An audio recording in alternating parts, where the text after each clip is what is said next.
네, 위드 코로나 시대가 임박해오면서 우리 사회 여러 산업 전반에도 많은 변화가 예상됩니다. 향후 산업 변화에 따른 일자리의 지원 과제는 무엇일지 어수봉 한국산업인력공단 이사장과 함께 짚어보겠습니다. 어서 오세요. 오십시오. 네, 안녕하세요. 예, 네. 반갑습니다. 네. 여전히 그 4차 대유행이 지속되고 있는 가운데에서 지난 9월 취업자 수 저희 보려고 하는데요. 지난 9월 취업자 수가 1년 전보다 67만 명 넘게 늘어난 것으로 조사가 됐고 예. 지난달 취업자 수가 2,768만 3천 명. 그러니까 작년 같은 달보다 67만 1,000명이 증가를 했습니다. 그 실제 산업 현장에서의 어떤 변화들이 있는지 제일 먼저 궁금한데요. 이 사장님께서는 어떻게 좀 판단을 하고 계십니까? 예, 이제 위드 코로나가 되면 아무래도 대면 서비스 부분, 특히 뭐 공연, 예술, 그리고 관광, 또 음식, 숙박업 이런 쪽에서는 경기 회복에 따라서 그 고용도 빠른 속도로 증가하리라고 예상됩니다. 예, 예. 그러나 이제 그 국제 물류 시스템이 아직도 좀 회복되지 않고 따라서 제조업, 수출 분야 이런 부분들은 좀 아무래도 시간이 걸리지 않을까. 예. 국제 기관들도 대개 2024년까지는 네. 기다려야 되겠다.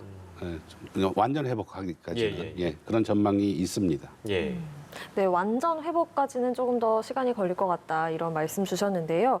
그런데 저희가 취업자가 앞서 늘어났다고 말씀을 드렸는데 대부분의 연령층에서 취업자가 늘어났지만 유독 30대는 12,000명으로 감소했거든요. 예. 정부는 30대의 인구 감소폭을 감안하면 실질적인 취업자 수는 늘었다고 보고 있지만 이 30, 40대가 경제 허리로 일컬어지잖아요. 그래서 이 30, 40대의 고용률이 지속적으로 하락하는 것인 만큼 고용의 질을 높여야 한다. 이런 지적도 나오고 있습니다.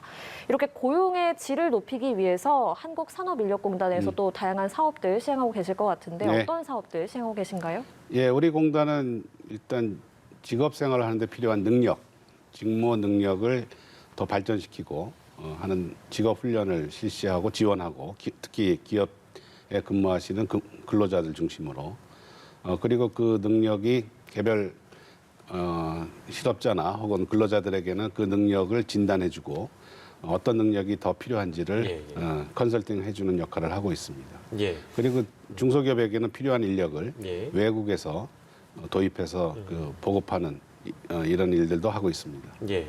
그 이제 단계적 일상 회복으로 가게 되면 아무래도 지금보다는 어떤 대면 서비스랄까요? 대면 한 맞닥뜨린 상황에서 일을 해야 되는 상황들이 더 많이 늘어나게 될 텐데 하지만 우리가 코로나19라는 걸 또 겪었기 때문에 네. 비대면 서비스라는 것은 일정 부분 또 역할을 하게 되지 않을까 또 강화가 되지 않을까 이런 생각을 네. 하기도 하고요.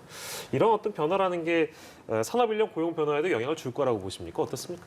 예, 뭐 고용뿐만 아니고 일하는 방식에도 예. 큰 변화를 지금 가져오고 있습니다. 실제로 네. 많은 기업들이 그 재택근무를 해보니까 재택근무도 할만하다. 예. 생산성 측면에서 또 다양한 직업 교육 훈련 측면에서도 비대면 그 기기를 활용한 여러 가지 AR, VR이죠.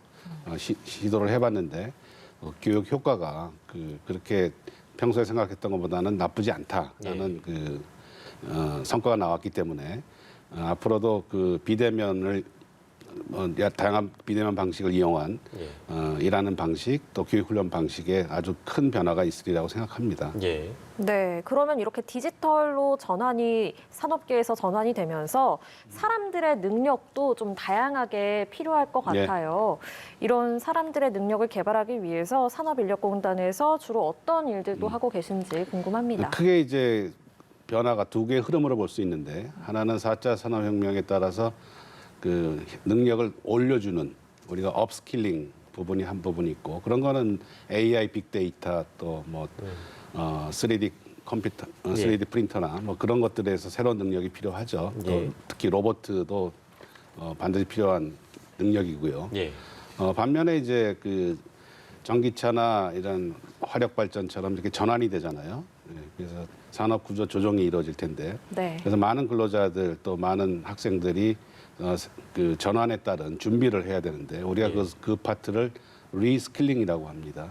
그래서 한편으로는 올려주고 한편으로는 전환시켜주는 이 두 가지 작업을 위해서 산업인력공단은 공동훈련센터를 운영한다든가 일학습 병행을 지원한다든가 예. 또 컨소시엄 여러 가지 대기업 중소기업 컨소시엄 형태로 네. 업스킬링, 리스킬링을 위해서 다양한 지원 사업을 벌이고 있습니다. 예.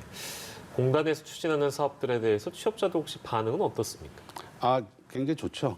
예, 굉장히 좋고 특히 이제 그 비대면 방식을 이용한 예. 그 여러 가지 그 장점들이 나타나기 시작하는데 네. 가장 예를 들면 이제 모든 시험을 국가 자격 시험이죠. 시험을 비대면으로 그것을 하기 위해서 저희가 CBT, 컴퓨터 베이스드 테스팅, 컴퓨터로 시험을 보는 그러니까 페이퍼리스 종이를 쓰지 예, 예. 않습니다. 또 그러면 거리두기도 굉장히 충분해지고 그래서 이러한 CBT 방식을 통한 국가 자격 시험을 통해서 응시자들의 만족도가 굉장히 높아졌습니다. 그리고 더 중요한 것은 빅데이터 이제 시험을 보고 난 다음에 그 응시 자료가 있지 않습니까? 예. 정답과 뭐 틀린 거 그런 것들을 AI가 그 분석을 해주는데 네. 매년 400만 명이 그 시험을 봐요. 네. 그리고 실제로는 한 70만 명 정도 합격하고 330만 명은 탈락하는데 우리 앞으로는 그 AI를 통해서 합격자들과 불합격자들의 강점과 약점 그리고 왜 떨어졌는지 예. 분석해주고 그래서 어떤 부분을 보충하면 이런 원하는 자격증을 취득할 수 있을까 네. 그런 부분들을 컨설팅해주는 사업을 지금 시범 사업을 하고 있고 내년부터 본격화할 예정입니다. 예. 네, 항상 뭐 취준생들이 제일 답답해하는 게 불합격하고 나면 내가 왜 떨어졌는지 그거를 몰라서 참 답답하다 이런 심정을 토로하는 취준생들이 참 많잖아요. 이렇게 AI를 통해서 피드백을 제공해 준다니 도움이 많이 될 것 같은데요. 그런데 또 취준생뿐만 아니라 이미 취업한 사람들에게도 이런 신기술이 접목이 됐다고요. 최근에는 직업 능력 개발 훈련에도 이런 신기술들이 접목됐다고 하는데 어떤 내용인지 설명 부탁드립니다. 예, 뭐 AR, VR이 대표적인 차례인데요. 네. 거제도에 가면 예. 굉장히 많은 조선소들이 있지 않겠습니까? 예. 그 조선소에서 그 많이 하는 작업이 이제 용접도 있고 또 타워 크레인 운전이 있습니다. 타워 크레인 굉장히 위험하잖아요. 예. 또 초보자들이 그 실제로 올라가면 사고도 많이 나고 하기 때문에 저희가 파일럿 그 비행사가 그 이런 연습하듯이 VR 공간을 마련해서 그 타워 크레인 운전을 예. VR로 지금 시행하고 있고 예. 교육생들의 만족도가 굉장히 좋습니다. 저희가 조사해 보니까 예.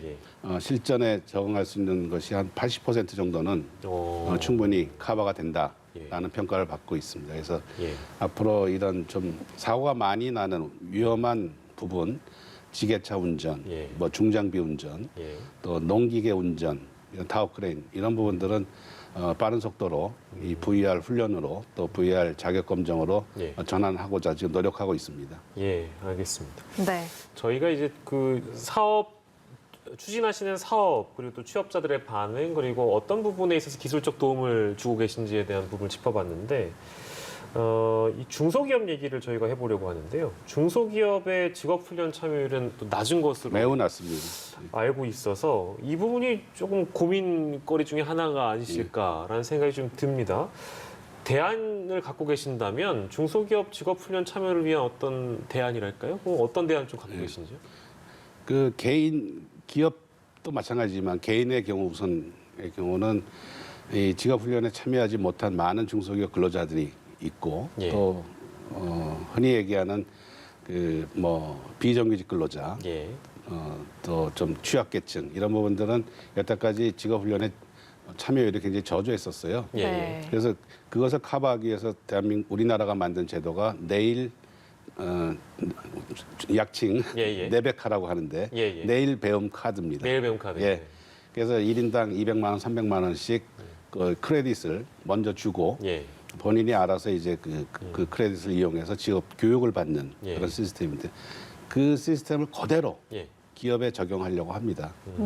그래서 현재 그 매년 전체 중소기업 중에 1년간 예. 그 직업 훈련을 실시하는 기업이 4%밖에 되지 않습니다. 예. 네. 그래서 좀 활성화시키고 예. 그러기 위해서는 지원도 좀 강화하고 두 번째는 규제도 좀 완화해야 되는데 그래서 한편으로는 지원도 강화하고 규제도 완화하는 두 마리 토끼를 다 잡을 수 있는 제도로서 예. 기업 직업훈련 카드 제도를 지금 금년 하반기에 도입해서 지금 한 500개 기업을 대상으로 그 시범 실시를 하려고 준비하고 있습니다. 그리고 이제 예. 곧 실시할 텐데 예. 그렇게 되면 이제 기업들은 특히 중소기업들은 한도가 500만 원으로 설정돼 있기 때문에 500만 원 내에서는 자기 근로자들을 마음대로 다양한 분야에 직업훈련 시킬 수가 있겠습니다. 그래서 우선 시범 사업이기 때문에 성과를 봐서 앞으로 더 확대할 예정으로 있습니다. 네, 또 저희가 앞서 짚어드렸다시피 30대 취업자 수가 여전히 감소세잖아요. 청년층의 취업이 참 어려운 환경인데요. 이런 청년들을 위해서 어떤 도움이 필요하다고 보시는지요? 청년층은 이제 굉장히 어려운 숙제잖아요, 사실. 그래서 저희들이 우선 하고 있는 일은 두 가지인데 해외 취업을 희망하는 청년들이 많기 때문에 우리가 K-무브 사업이라고 합니다만은 원하는 외국에 특히 선진국이죠. 미국, 호주, 캐나다, 일본 이런 등지의 그 청년들을 취업시키기 위해서 저희가 정보도 제공하고 연수도 시키고 있습니다. 예. 예, 또 하나 사업은 국내 취업 활성화를 위해서 청년들이 학교를 졸업하고 취업하기까지 상당한 기간이 걸리는데 그 기간을 이용해서 그 기간 내에 다양한 체험을 할 수 있도록 청년 취업 아카데미를 운영한다든가 직장 체험 프로그램을 제공한다든가 또 기업체와 공동으로 연수 프로그램을 해서 그 취업과 쉽게 연결될 수 있는 예. 그런 청년 취업 그 프로그램을 다양하게 운영하고 있습니다. 예, 알겠습니다. 오늘 다양한 말씀들 저희가 들어봤는데요.